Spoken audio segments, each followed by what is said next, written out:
Welcome to Queer News Tonight. This is the world's first and only LGBTQ daily news television show broadcasting live and available on demand on your favorite streaming channels. We are proud to announce that YouTube has recognized Queer News Tonight, certified by analytics company vidIQ, as the world's most popular LGBTQ streaming news show. Our queer stories have reached over 10 million views. We are proud that Queer News Tonight has more YouTube subscribers than any other LGBTQ brand in Florida. We thank you for watching and supporting our voice in the LGBT community. There is no other news program in the LGBTQ world like Queer News Tonight. It's Tuesday, March 4th, Fat Tuesday to be exact, and we are live and literally out of the closet and into the headlines. So many of your important stories we'll tell this evening on Queer News Tonight.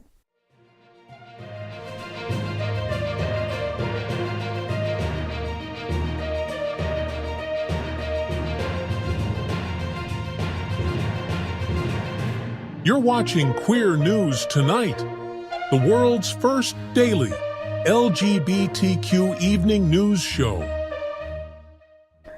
Welcome to the world's most important LGBTQ evening news show. Hotspots Magazine, Happening Out Television Network, is a non-profit 501c3 media company in the same model of PBS and NPR, but designed for the LGBTQ community. Our non-profit mission is to support the 11 pillars of our LGBT community. We want to inform and educate the key issues of lesbian, trans, Latino, Black, healthcare, seniors, students, faith, social justice, business, and queer culture. Help us support our diverse community. We are part of one of the largest LGBTQ nonprofit media companies in America, Hotspots Magazine and Happening Out Television Network.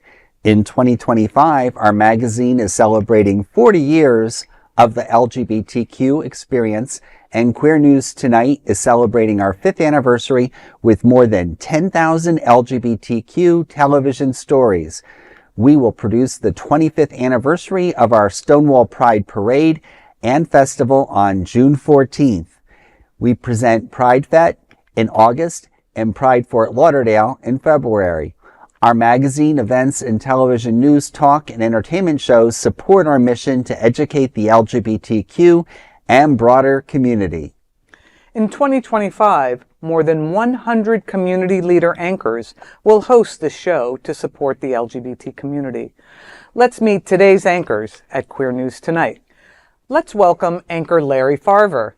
Larry has over 20 years of experience in human resources, acting, film, radio, TV, live events, parade float design, production, and casting. He's also a board member of the West Side Association. Larry, Ronnie Larsen gives a happy ending at the Foundry through March 16th. Tell me what's happening. Sure, Cindy. Playwright Ronnie Larsen's happy ending is set to captivate audiences at the Foundry from February 13th through March 16th. The play follows a straight man's first professional massage, where an unexpected encounter with a gay masseur leads to tension, secrets, and thrilling twists. Blending comedy, mystery, and suspense, Happy Ending has previously been staged in Fort Lauderdale, Atlanta, and London. Directed by Larsen himself, the production stars Sam Lenz and Jeff Freitag. Tickets are priced at only $27.59, and the show promises an evening of laughter, intrigue, and surprises. Theatergoers can experience Happy Ending at the Foundry, with details available at RonnieLarsen.com. Well, Ronnie Larsen is really knocking them out of the park. He just played Divine and directed. He has a production going on at Mickle Park the next upcoming weekends, Friday, Saturday, Sunday this week, and next week. Funny thing happened on the way to the Forum, and it's a free community play. Awesome. Complete with concession by the West Side Association. And now we have this wonderful, wonderful play, Happy Ending. And he is so cutting edge. Even when he does a previous work, he puts his own spin to it. and it's an amazing experience. I think if you like intimate theater, it's amazing. I love going there, and there's never a bad seat in the house, and often complimentary wine and soda, and usually some other hors d'oeuvre type things too. Yeah, I think the smaller theater companies and the smaller like black box theater are a lot more intimate, and I feel you can get in touch with the story and the players, and I'm really happy to see the culture. Yes. You know, that we are not we're not shying away from telling our stories in theater, and I think that's how a lot of our stories were told initially. And you know, this seems like just a lot of fun. You know, a fun show with some surprises and intrigue. Ooh. Yeah, well, and you know, looking at the theater, you know, with Ronnie Larsen and the Foundry reminds me of my early days, you know, coming out of college as a communications and theater major, but then going to the West Village in New York and some exciting places like that where you have the intimacy of smaller theater, but then hearing the gay stories. And that helped me with my evolving coming out process. So I like to think that this helps, you know, people of all ages, no matter where they are at life in the spectrum of LGBTQ, and certainly our allies. And again, not a show to be missed. Right. You know, and I think that for LGBT people, especially those of us of the older persuasion, you know, we didn't have, you know, role models in the entertainment industry. And I think it's so important now that young people have the option to see themselves on TV, at the theater, and they're not as lonely, or they don't feel like they're the only one out there. That's right. I totally agree. Well, Queer News Tonight looks forward to seeing you at Happy Ending at the Foundry, running through March 16th. I also want to be sure to mention something important to the community. Transgender comedian, actress, and writer, funny lady, and Jersey girl Julia Scotti is scheduled to guest star on the hot TV series Elsbeth, along with Carrie Preston and Cara Patterson, and a great cast coming up next week on Thursday, March 13th. So mark your calendars and set your recordings. And the episode is titled I See Murder. Scotti is best known for her rise to fame on the 2011 America's Got Talent, appearing in the 11th season, making it all the way to the 18th quarterfinals.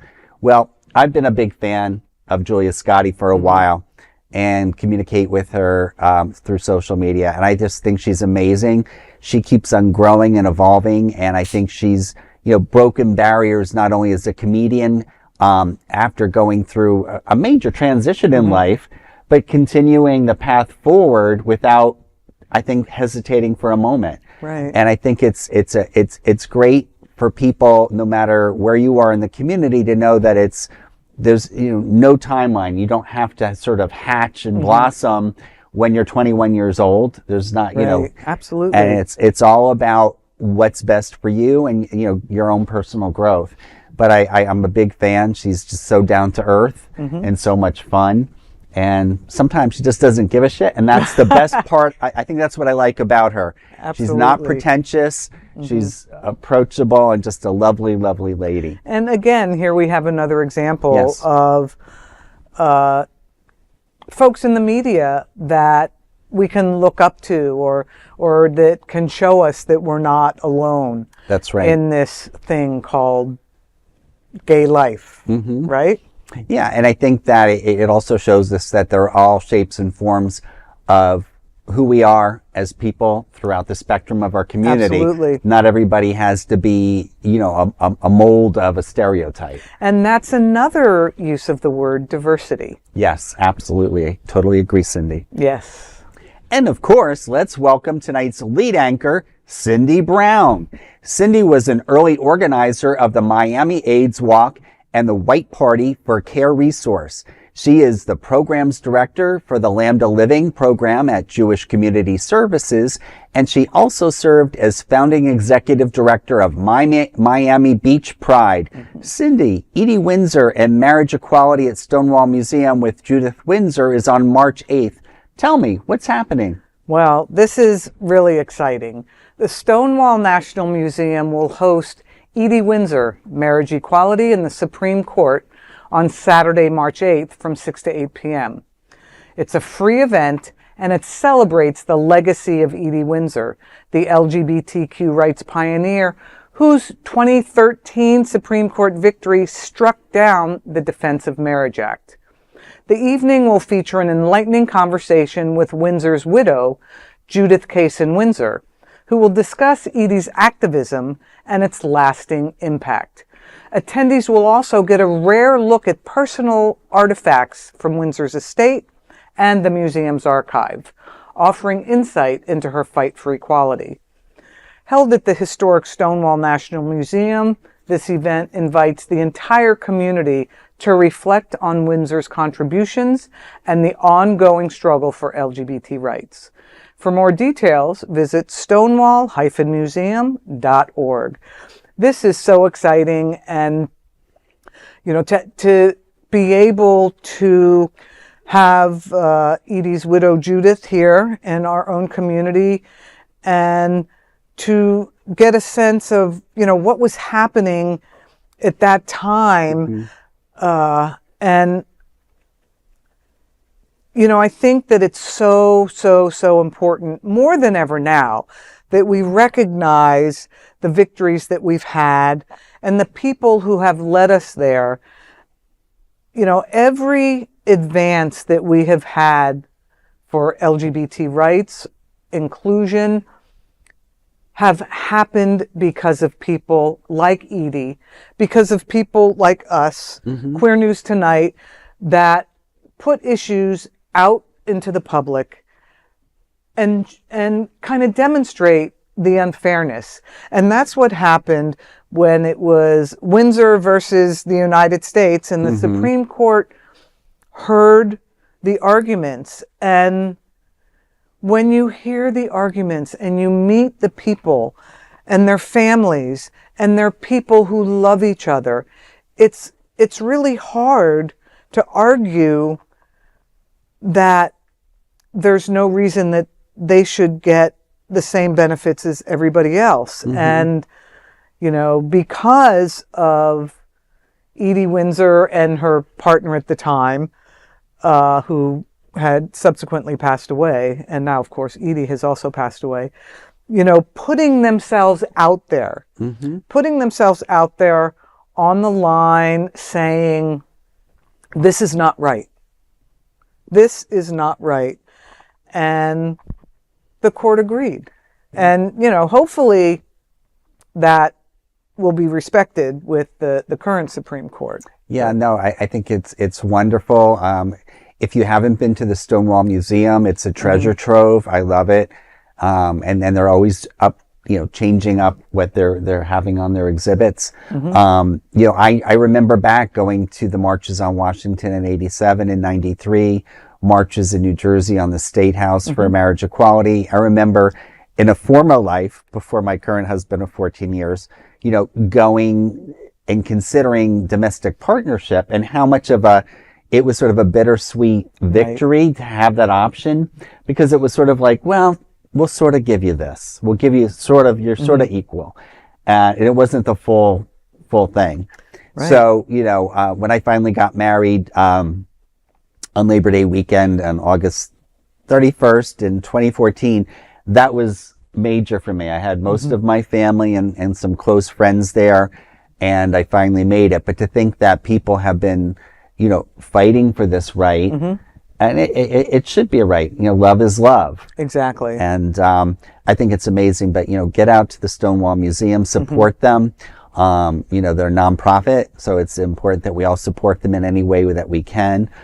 They've done some wonderful things. They had not too long ago a reenactment of Stonewall Uprising. I was there. I was there too. Yeah. Throwing my styrofoam brick. Well, it wasn't styrofoam. It was kind of spongy. Spongy. But I have it in my desk at work. I have my Stonewall Your brick. stunt brick. Yeah, and it's important to have museums and archives that collect our stories and save it for future generations. I mean, our history is not taught in school. No, it's not. And given our current situation, it probably won't be for a very, very long time. And so it is upon us to make sure that we keep our history and we archive the things that need to be archived so that 100 years from now, folks can see what we were doing now. And, you know, nobody ever gave the LGBT community anything just because. No, you're absolutely Everything right. that we've gotten, we've had to fight for, we've had to sue for. And as hard as they're going to try and take it away, and they may be successful in taking some of the things away, but they can never take away the fact that we fought for it once and we'll fight for it again. That's it right. might be different faces, but it will be the same community and the same heart because we're humans. And thank you to Edie and everyone else who has taken a stand to put themselves out there so that we are all in a better position. Well, Queer News Tonight looks forward to seeing you all at the Stonewall Museum with Judith Windsor on March 8th. Now let's dive deep into this big LGBTQ story for today. I'm Cindy Brown, and let's queer up drag culture. 11 Texas universities ban drag shows, saying they don't follow our mission. The attack on LGBTQ rights continues as Texas A&M's Board of Regents bans drag performance across its 11 campuses. The decision follows increasing restrictions on queer expression, mirroring policies pushed by the Trump administration. The regents claim drag shows are, quote, inconsistent with the system's mission and core values, including respect for others, and allege they create a hostile environment for women, end quote. Critics argue this is a blatant violation of free speech. J.T. Morris, senior attorney at the Foundation for Individual Rights and Expression, said, quote, they are imposing a restraint on an entire category of protected speech under the First Amendment, end quote. The resolution echoes Trump's executive order, quote, defending women from gender ideology and extremism, end quote. What does that even mean? Which, he says, defines gender as strictly binary and threatens funding cuts to institutions that don't comply. Texas Governor Greg Abbott has also signed support for restricting LGBTQ events and education. This isn't the first attack on queer spaces in Texas. Last year, Texas A&M eliminated an LGBTQ studies minor and stopped offering gender-affirming care at student health centers. The crackdown follows similar moves nationwide, including at Stanford University, where officials have barred trans women from competing in women's sports. LGBTQ advocates vow to challenge these bans, calling them government overreach and a direct assault on free expression. LGBTQ activists have expressed fear that this will lead to a larger ban of drag performances on the campuses of public universities. This would strike a dramatic new escalation of attacks on the LGBTQ community. Well, let me tell you, I've been to many drag shows, drag brunches, and you know who was there? A lot of straight women celebrating their, pre-wedding bridal showers. Drag shows are not an attack on women. Not in the least. They're a form of artistic expression. For goodness sakes, Bob Hope was a drag queen when he went and visited the troops in World War II. That's right. As entertainment. And these Puritans who think that their version of reality is the same as for the rest of us, it's ludicrous. They always say, well, the LGBT community is forcing their lifestyle on us. I beg to differ.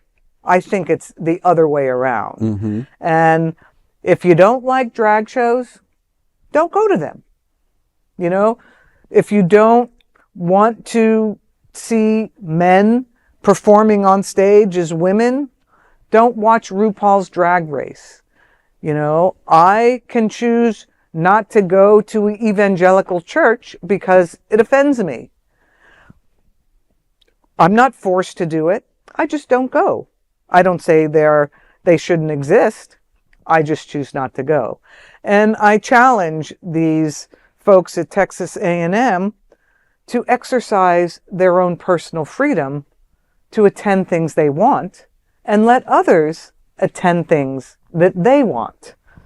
It's just goes on and on. Yeah, you know, and you look at the hypocrisy from the leaders that are initiating these initiatives who are total hypocrites when you think about them. You know, they're womanizers, you know, sleeping with porn stars, and I'm not being holier than thou in saying that. Yeah. But it's just factual. It's hypocritical. Yeah, it is. And, you know, growing up on, you know, what you talked about, certainly comedians like Harvey Korman on the Carol Burnett Show when I was a kid, Flip Wilson. Yeah.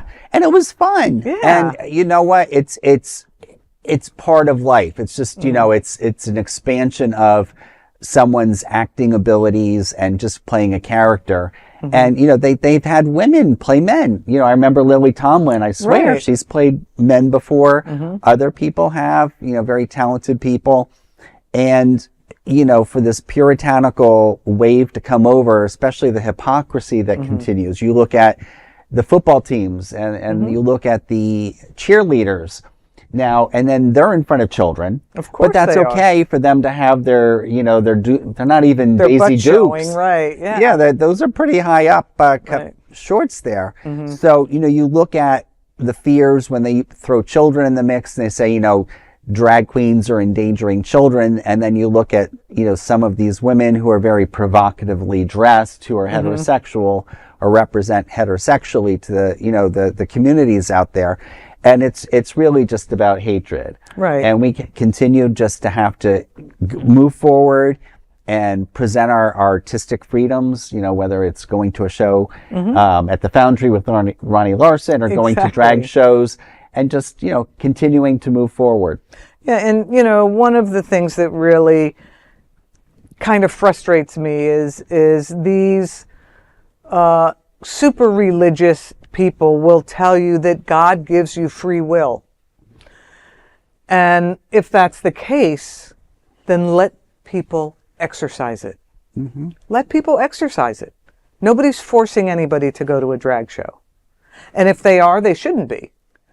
But, you know, let people live their lives. It's not hurting anybody. Not at all. Just let folks live their lives. That is a big LGBTQ story for today. There's no other place than Queer News Tonight where we tell these kinds of stories. Now let's dive deep into this big LGBTQ story for today. I'm Larry Farver, and let's queer up South Florida and Florida. Broward sex education may be removed because of Florida delays.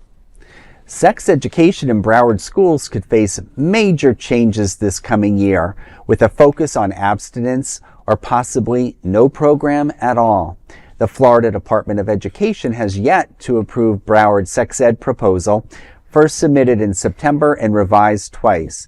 The delay appears linked to contraception education as the state favors abstinence-focused curricula over teaching about birth control methods.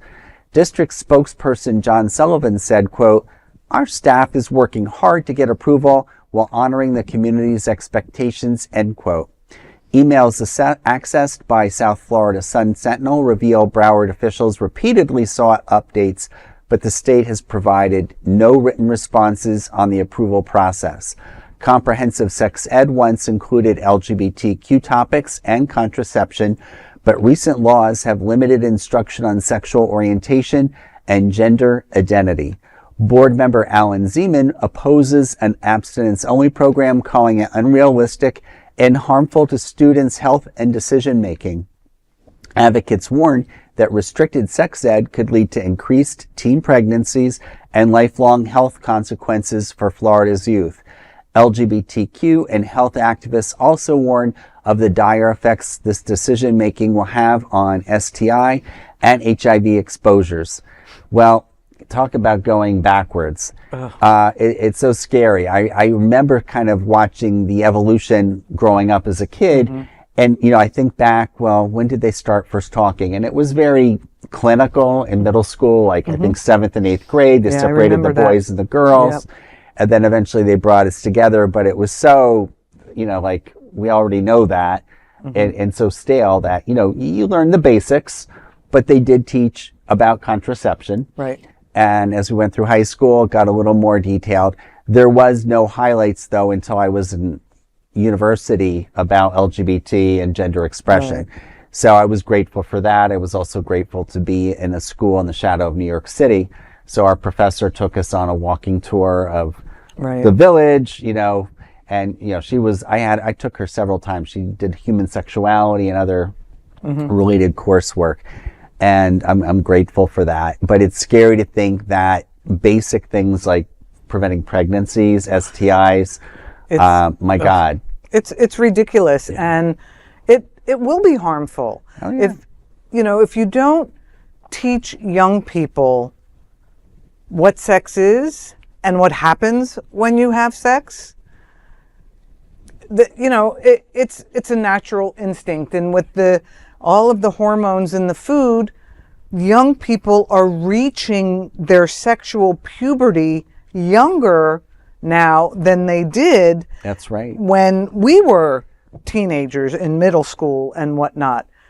And if you don't teach them, they'll ask their friend. They'll see what they can find on social media. Will it be correct? Probably not. Will they get infections? Probably.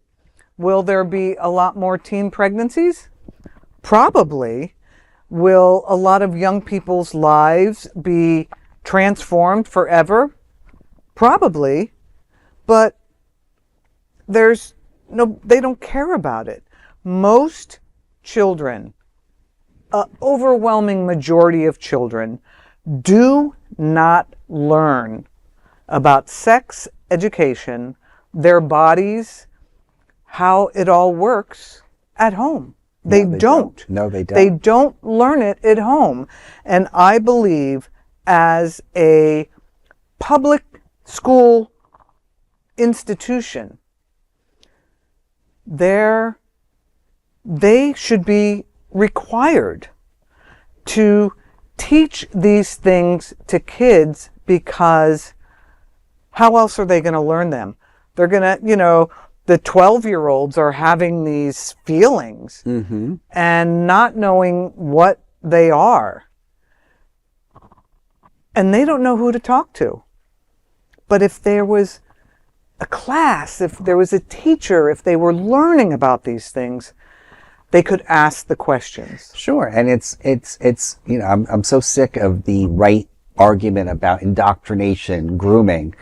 If I am lucky I made it through 7th grade. I remember going to a guidance counselor because people were more aware of my emerging sexual gender expression than I was. I was in denial, tried to go to dances and things, and I knew I was different, but I did everything to try to fight that. And I went to a guidance counselor and he said, Larry, there are going to be kids like you who get picked on. And this is my guidance counselor.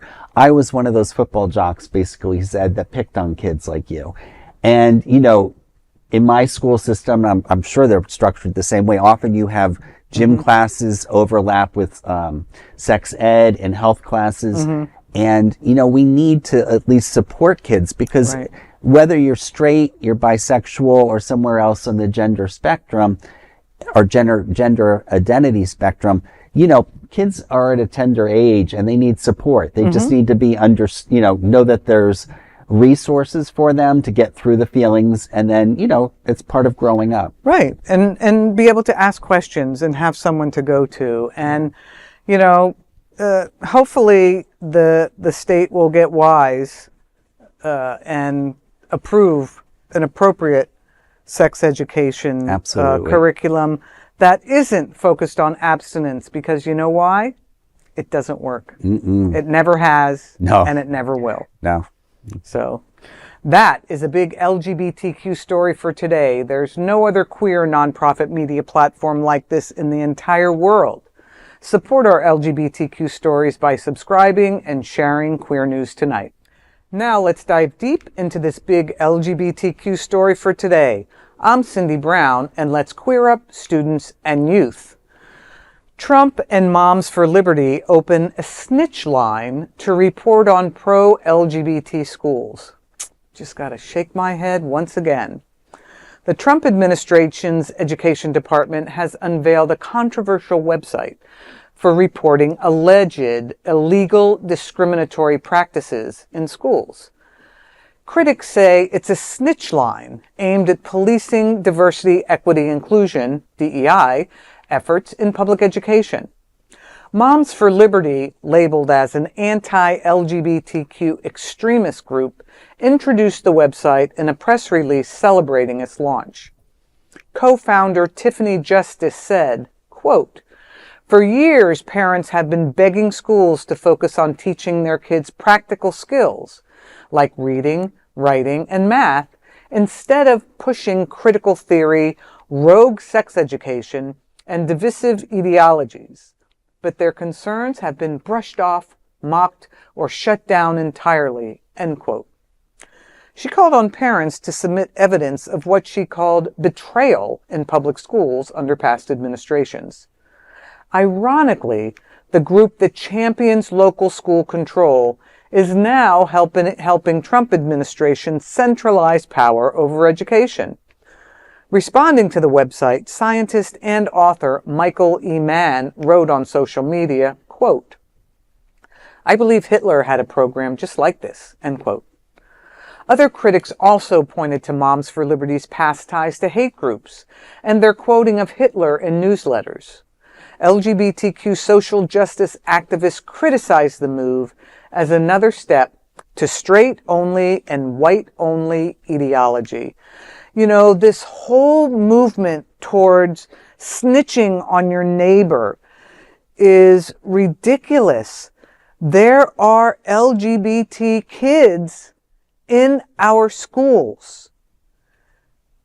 When you create these environments where LGBT is a huge taboo, you are marking these students. You are essentially putting a scarlet letter on their head so that they're open. It's fair season. It's fair season for bullying, for ridiculing, for harassing, for beating them up, because as an institution, you are saying that these things are inappropriate. They're so inappropriate that we want you to tell on other people. How does that make a young person feel? How can they possibly learn in that kind of environment? And you know what? Kids are supportive. So they know when their queer friends are being harassed and ridiculed and treated unfairly. And I've really been, gratified to see these school walkouts. Yes, When the students just walk out of school because they see something happening to other students that they recognize as being unfair. We only hope that the schools will listen to the youth. Yeah. Well, and to play off of that, Cindy, I think that's wonderful when you see that, especially if students grow up maybe from kindergarten or the early elementary and they go up through the ranks of middle school and high school, that they stick together. And, they see past the hatred and the bigotry that these adults are looking to corral them into. Discrimination, racism, homophobia, sexism, misogyny are all learned behaviors. They are all learned behaviors, which means they can be unlearned. But the damage that these kind of policies can do to a young person could have lifelong impacts on them. Oh, absolutely. A lot of LGBT people live with PTSD because of what happened to them in their past just because of who they were. There's no control over who they are. I don't have control over who I am any more than a truly straight woman could say, I decide I want to be with a woman. No, you can't do that because you either are or you're not. It's not a decision. You're absolutely right. And who's going to suffer? Our kids. That's who's going to suffer. Well, hopefully the other resources are out there. You worry about increased suicide rates and, kids getting on drugs and, because they can't cope. Absolutely, and there's a much higher incidence of cigarette smoking, drug use, suicide attempts in the LGBTQ community. Why? Because we've all felt like we were hated and that there's something wrong with us. But you know what? I'm here to say there is nothing wrong with us. Not at all. And that is a big LGBTQ story for today. There's no other queer nonprofit media platform like this in the entire world. Support our LGBTQ stories by subscribing and sharing Queer News Tonight. Now let's dive deep into this big LGBTQ story for today. I'm Larry Farver, and let's queer up entertainment. Will Zendaya's new Shrek character be trans? The first teaser for Shrek 5 is out, confirming returning voice actors like Mike Myers of SNL, Cameron Diaz, and Eddie Murphy. Zendaya joins the cast as Shrek and Fiona's teenage daughter, sparking the LGBTQ plus fan theories about trans representation. Shrek's triplets, Fergus, Farkle, and Felicia, were toddlers in previous films. Zendaya likely voices Felicia, but fans aren't so sure. Her character has brown eyes, while Felicia had blue. Meanwhile, Fergus and Farkle had brown eyes. Could Zendaya be playing one of them post-transition? It might just be a continuity error, but the character styling, curtain bangs, and a nose ring feels queer-coded to many. Shrek has never had explicitly queer characters, though Shrek himself sparked bisexual discourse earlier this year. If Zendaya's ogre is a lesbian, she could be one of the franchise's first. Fans joke the film could feature a sapphic pop icon, maybe Billie Lady Eilish or Chappelle Rowan of Arc. DreamWorks likely won't confirm the character is trans or gay, but excitement for Shrek 5 is still sky high. The movie releases on December 23rd, 2026. Well, we have something to look forward to. That's a long wait, though, right? Well, no, time goes quick. We can go see some Ronnie Larsen productions right, in the meantime and some good movies. And I think that in a lot of these children's films, there's always hidden Easter eggs, if you will, in them that are for the adults that are watching the movie. Like, I was sick all last week, so what did I do? I watched Finding Nemo. Oh, yes. And, what a amazing story. It's a kid's movie, but there were a number of references in there that were for the adults that took the kids to the movie. And, when we have these kinds of queer representations, whether they're overt or they're more subdued, what it shows is that it's okay to be different. Absolutely. Whether you're queer or not, if you want to dye your hair purple and wear a nose ring or, wear all black, it's a way of self-expression. And the best time is when they're kids. Let kids experiment when they're kids. When they're 30 and they're going to work and all of a sudden they are a bank teller and they go, I want to dye my hair 4 different colors.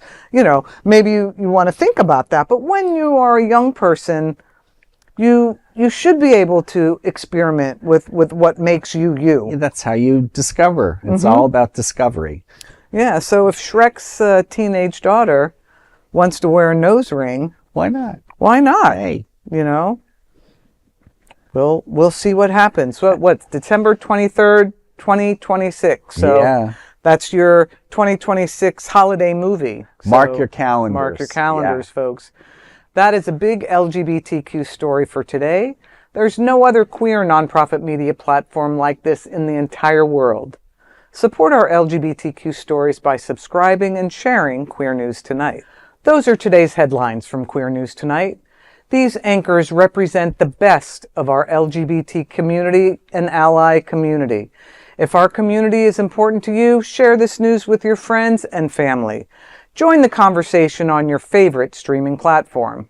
Queer News Tonight is the only live LGBTQ digital television show in the world that is out of the closet and into the headlines.